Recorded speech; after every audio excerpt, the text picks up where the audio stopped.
Jelmer, dan is het lafhoofd. Jelmer, hier komen. Jelmer, vertel eens even over vandaag. Jelmer. Jelmer, wie vannacht ingeschreven. Ik dacht dat ik niet hier heb dan.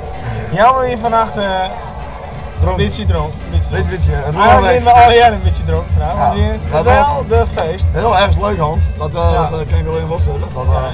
Misschien moeten we even vertellen waarom het zo leuk is. Ja, wie een hele leuke barman, die Roelof. Roelof is lui namelijk. Dat was heel Friesland, weet je? Ja, dat mag je. Roelof is extreem lui. Ik ben lui. En ik doe er alles voor om laten blijven eigenlijk. Ja, nou, dat ben ik Rutsko. Maar Roelof is een van zijn luiste leden.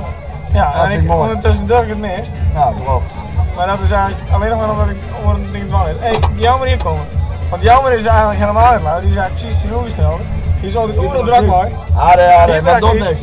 Ik kom nooit niks.